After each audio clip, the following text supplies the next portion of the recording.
Hello, my name is Vinatuli, and I'm going to perform this piece called "To Whom, Five Rules and for Whomever It May Concern." Yeah. 5 rules for whomever it may concern. 1. Do not judge me if I wear hot pants or a sleeveless top with 2 pieces of cloth sliding from my shoulder to my chest, because my clothes do not define who I am. What defines me is what I do and what I am capable of.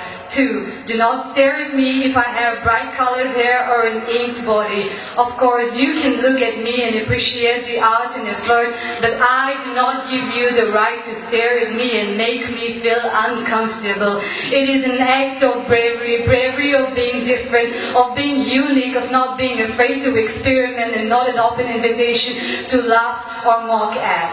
3. If I wear red cherry blossom lipstick and smile at you, do not take it otherwise. Trust me, it is just courtesy, not curiosity. 4.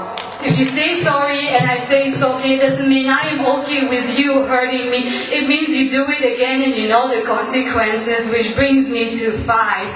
5. Do not underestimate by seeing the size of my fist, because when you look closely, this small fist of mine is made of molten iron. One blow and you know you will be slayed, just like my small sharp eyes.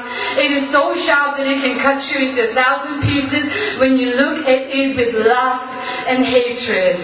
And if you still do not obey these rules, remember, my forefathers were headhunters. I was born out of a clan of warriors. Remember, the world's hottest chili is grown in my grandmother's garden. I have been burned into ashes time and again, and each time I rose like a phoenix. Remember the Battle of Kohima, perhaps one of the cruelest battles in the history of World War II. Yes, it was fought in my backyard.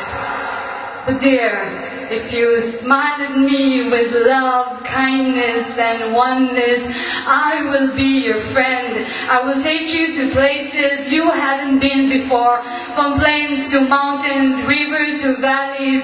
I will narrate you the folktales which were passed down to me by my grandfather and which were passed down to him by his great-great-great-great-grandfather. I will tell you the story of a man who turned into a flower, a baby who turned into a ladybird. I will sing you a melodious folk song like a bird chirping all day long. I will wave you a friendship band made out of a silkworm. All I ask from you is, dear, please do not judge me on the basis of my feature or my address.